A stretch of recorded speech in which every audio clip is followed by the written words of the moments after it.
Assalamualaikum warahmatullahi wabarakatuh. Saya Kotinada Fajriya dari Fakultas Hukum Universitas Bengkulu.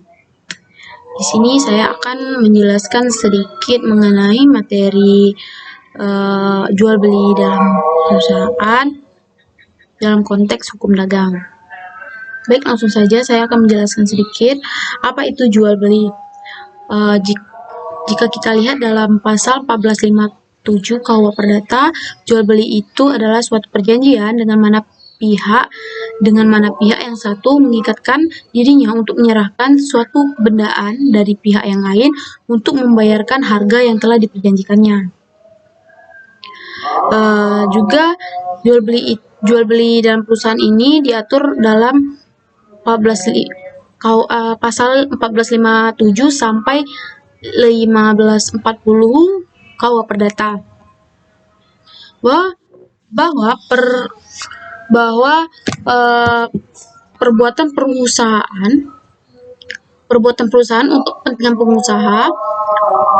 untuk kepentingan perusahaan atau jabatannya dalam perusahaan itu, para pihak dalam perjanjian salah satu atau kedua pengusaha, yaitu orang atau badan yang menjalankan perusahaan itu. Perusahaan ini disebut juga kegiatan yang secara terus-menerus yang tidak berhenti dalam perbuatannya, yang bertindak keluar atau berhubungan dengan yang lain untuk memperoleh keuntungan si perusahaan tersebut. Di jual beli juga terdapat unsur dalam jual beli, unsur pokok. Unsurnya itu ada barang dan harga, di mana antara penjual dan pembeli harus ada kata sepakat tentang harganya dan barang yang menjadi objek untuk yang dijual. Selanjutnya juga suatu perjanjian jual beli yang sah lahir apabila si kedua belah pihak yang dijualnya dan sekaligus berpihak atas pembayaran dari si pembeli itu. Apabila telah terjadi kesepakatan mengenai harga dan barang, namun ada hal yang lain disepakati yang terkait dengan perjanjian jual beli tersebut tidak terjadi karena tidak adanya kesepakatan dalam perjanjian itu. Proses penyerahan dalam jual beli ini disebut levering, benda yang bergantung kepada jenis bendanya, seperti benda bergerak. Penyerahan benda bergerak ini dilakukan dengan penyerahan nyata dan kunci atas benda tersebut.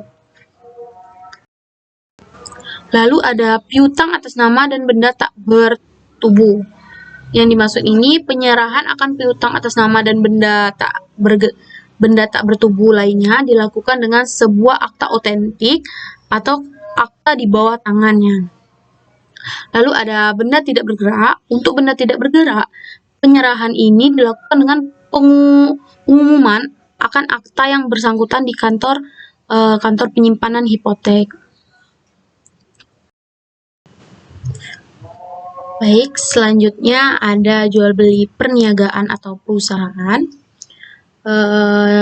Kita lihat di KUH Perdata buku 3 bab 5 pada pasal 1457 menentukan jual beli itu suatu persetujuan di mana para pihak penjual mengikatkan diri untuk menyerahkan suatu benda dan pihak yang lain atau si pembeli yang mengikatkan dirinya untuk membayar harga benda sebagai yang dia perjanjikan. Jual beli dalam garis besar hukum dagang itu dapat dibagi dua.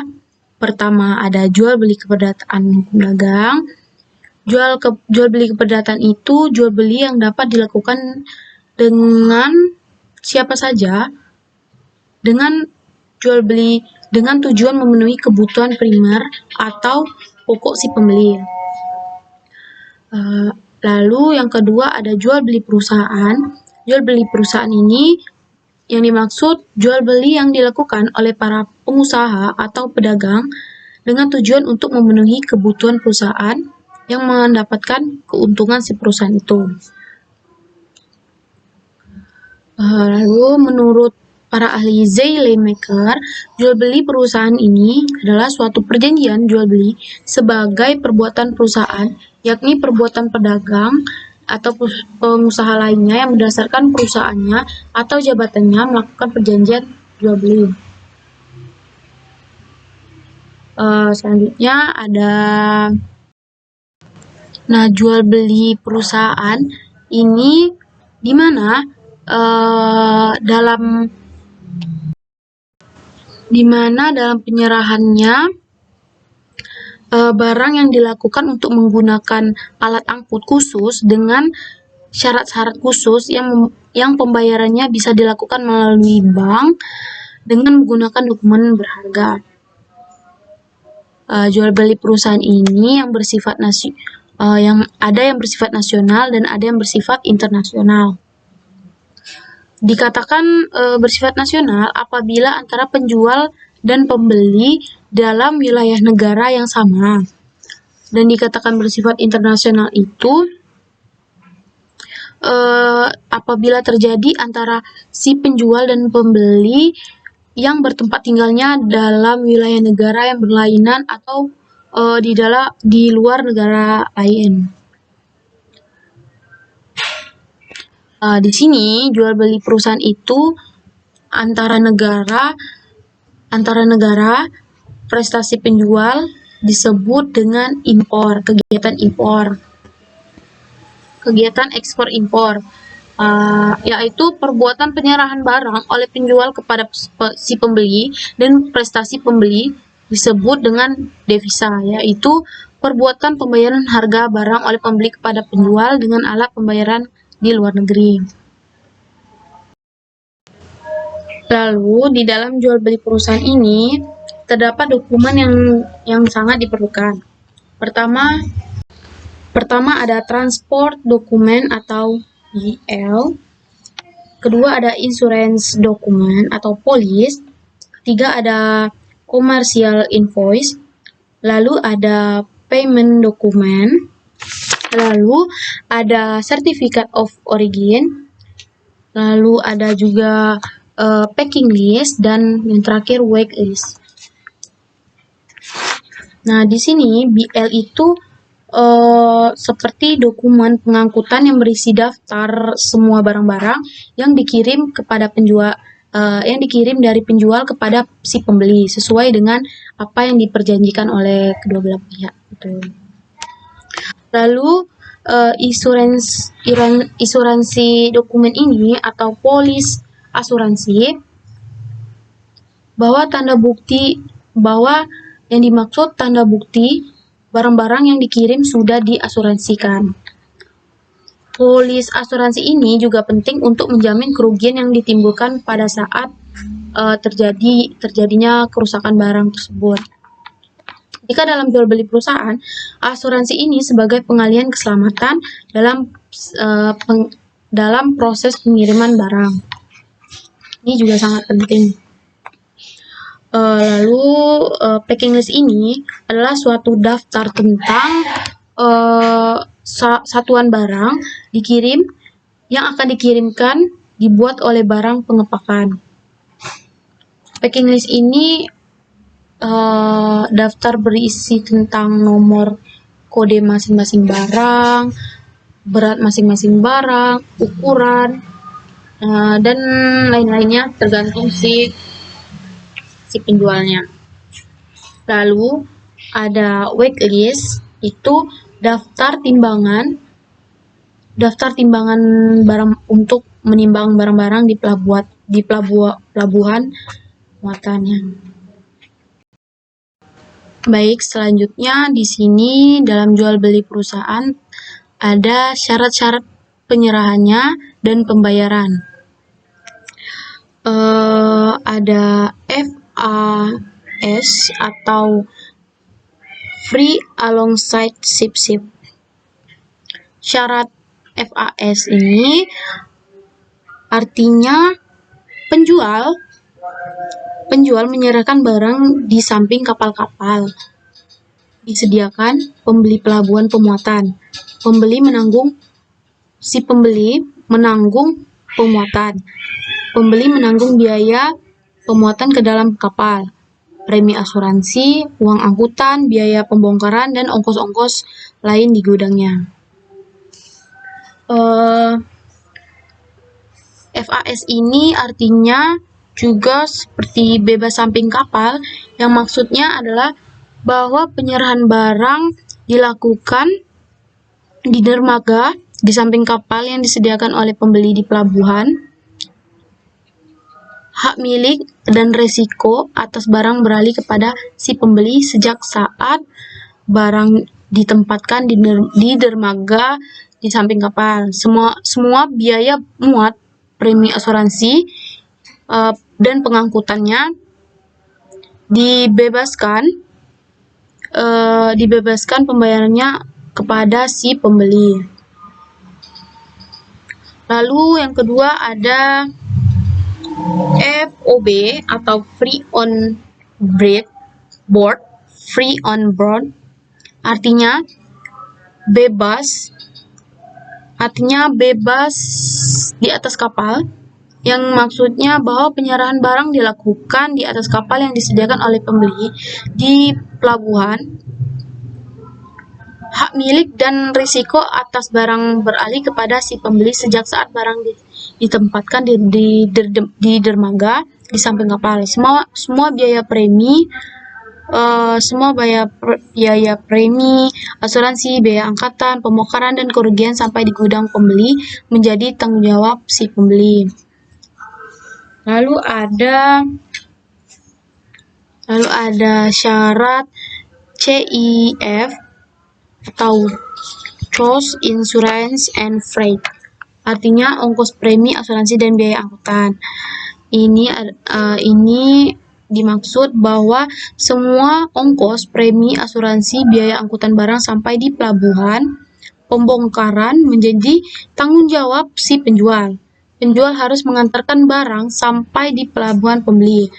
Risiko atas barang beralih kepada pembeli sejak saat barang ditempatkan di atas kapal di pelabuhan itu. Lalu ada syarat loko. Loko ini pembeli mengambil barang di gudang si penjual. Loko ini artinya gudang penjual ya. Maksudnya bahwa pembeli menerima penyerahan barang di gudang penjual sehingga risiko dan hak milik atas barang beralih kepada si pembeli mulai saat barang diangkut keluar gudang di luar gudang penjual itu. Semua biaya pengangkutan dan kerusakan barang mulai dari gudang penjual sampai di gudang atau tempat pembeli menjadi tanggung jawab si pembeli itu. Lalu ada franko. Franko ini yaitu bahwa penjual harus menyerahkan barang di gudang pembeli. Hak miliknya risiko beralih kepada pembeli pada saat barang berada di gudang pembeli, atau juga disebut penjual menyerahkan pada gudang si pembeli itu.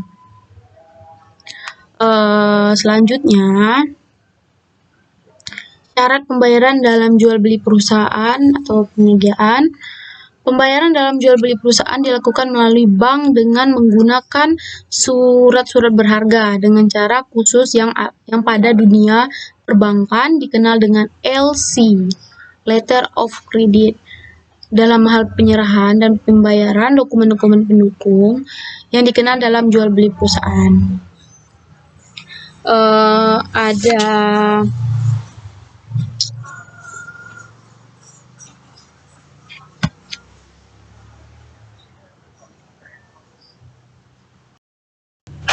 Di sini syarat pembayaran dalam jual beli perusahaan sudah saya sebut tadi, seperti bill of lading, invoice, asuransi polis, dan certificate of origin, packing list, dan weight list. Baik, yang terakhir mungkin kita ambil kasus dalam jual beli perusahaan ini.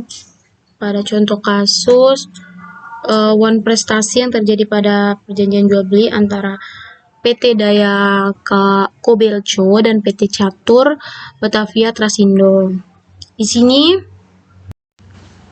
PT Catur Batavia Trasindo sebagai tergugat selaku pengusaha berniat melakukan pembelian alat berat berupa ekskavator di perusahaan PT Daya Kabelo sebagai si penggugat. Nah, atas hal tersebut, kedua belah pihak kemudian sepakat untuk melakukan jual beli yang kemudian dituangkan kepada SPJB terkait pembelian 2 unit alat berat Kabelco ekskavator.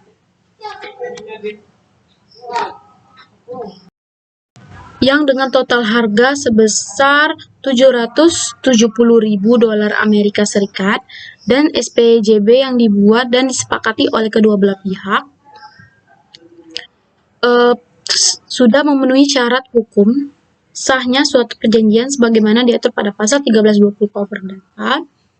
Namun perjanjian jual beli alat berat Kabelco ekskavator yang terjadi pada PT Daya Kabelco sebagai penjual atau distributor alat berat bermerek Kabelco dengan PT Catur Batavia Trasindo sebagai perusahaan yang membeli alat berat tersebut mengalami masalah.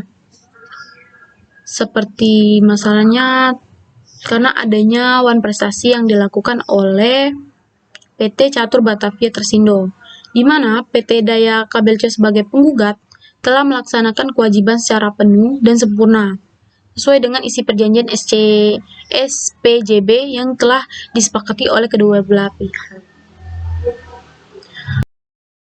Lalu di sini sesuai berita acara serah terima kepada tergugat yang berupa 2 unit alat berat Kabelco ekskavator, bahwa pada tanggal 6 Mei 2013 dan antara penggugat dan tergugat telah memastikan secara bersama dan seksama yang memeriksa bahwa kondisi barang yang dijual dan telah diterima oleh penggugat kepada tergugat yaitu 2 unit alat berat Kabelco ekskavator dalam keadaan yang sangat baik dan lengkap beserta seluruh perlengkapan dan siap untuk dipakai sebagaimana tercantum pada berita acara serah terima barang. Namun si PT Catur Batavia Trasindo ini telah melakukan perbuatan wan prestasi yang mana PT Catur Batavia Trasindo belum melaksanakan kewajiban yaitu membayar sisa pembayaran pembeli alat berat Kabelco ekskavator sampai dengan 4 tahun dari batas waktu yang telah ditentukan. Nah, di sini jika dalam hukumnya sebagaimana diatur pada pasal 1234 KUH Perdata, di mana dijelaskan bahwa tiap-tiap perikatan adalah untuk memberikan sesuatu, untuk berbuat sesuatu, untuk tidak berbuat sesuatu. Itu menurut Prof. R. Subekti SH. Nah, lalu suatu perbuatan dipandang sebagai suatu wan prestasi itu adalah kelalaian atau kealpaan yang dapat berupa 4 macam, seperti pertama, tidak melakukan apa yang telah disanggupi akan dilakukannya, lalu melaksanakan apa yang telah diperjanjikannya, tetapi tidak sebagaimana yang diperjanjikannya. Lalu 3, melakukan apa yang diperjanjikan tetapi terlambat. Lalu keempat, melakukan suatu perbuatan yang menurut perjanjian tidak dapat dilakukan. Nah, selaku pembeli tadi berkewajiban untuk melaksanakan pembayaran atas pembelian 2 unit alat berat berdasarkan SPJB dengan kesepakatan harga sebesar $770.000 yang telah ditentukan. Namun tergugat baru membayar sebesar $670.309 Nah, di sini bahwa si PT Catur Batavia Trasindo sebagai tergugat telah melakukan prestasi terbukti yakni tidak melakukan apa-apa yang disanggupi akan dilakukannya, yaitu tergugat tidak membayar sisa tagihan atas pembelian unit alat berat Kabelco ekskavator yang telah diperjanjikan.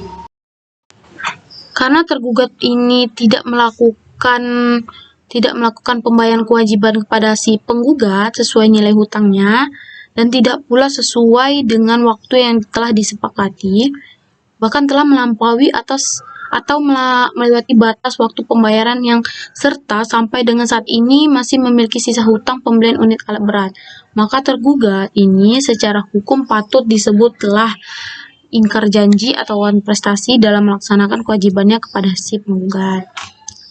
Jika kita simpulkan bahwa PT Catur Batavia Trasindo ini tidak melakukan apa yang disanggupi akan dilakukannya, di mana PT Catur Batavia Trasindo sebagai tergugat tidak membayar sisa tagihan dan atas pembelian unit sebesar $94.690.98 Amerika Serikat.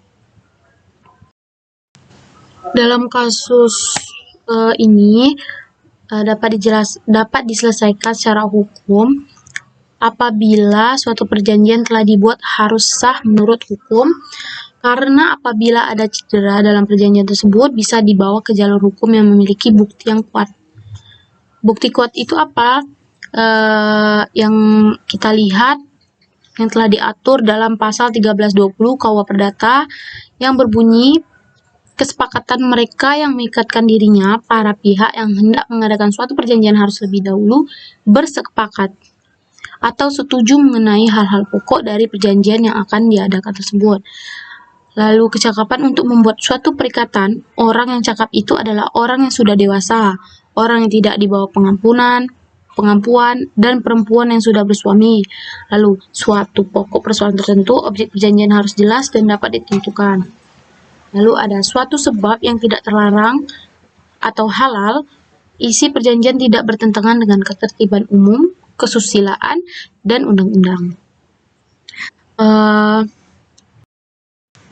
Untuk memperkuat alat bukti ini juga harus mempunyai unsur-unsur di dalam perjanjian, seperti adanya para pihak, ada persetujuan antara para pihak, ada tujuan yang dicapai, ada prestasi yang dilaksanakannya, dan ada bentuk tertentu lisan atau tulisan pada syarat-syarat tertentu.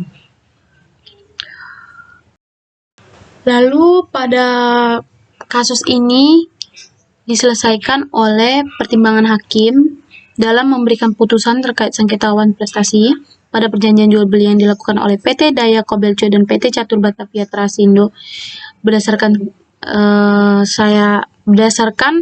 yang telah dipertimbangkan oleh hakim, menyatakan tergugat telah melakukan tindakan wan prestasi akibat tidak dibayarkannya sisa kewajiban atau hutang pembelian unit kepada penggugat berdasarkan perjanjian jual beli. Lalu menghukum tergugat untuk membayar seluruh kewajibannya kepada penggugat atau sisa kewajiban atau hutang pembelian unit sebesar 94.690.98 dolar Amerika Serikat. Ditambah juga denda sebesar 102.645.02 dolar Amerika Serikat. Lalu menghukum tergugat untuk membayar bunga sebesar 4% dikali 5 tahun dikali $94.690.98 poin, yang sama dengannya sebesar 18.828.019 poin US dollar. Lalu menghukum tergugat untuk membayar biaya perkara yang timbul dalam perkara ini sebesar Rp450.000.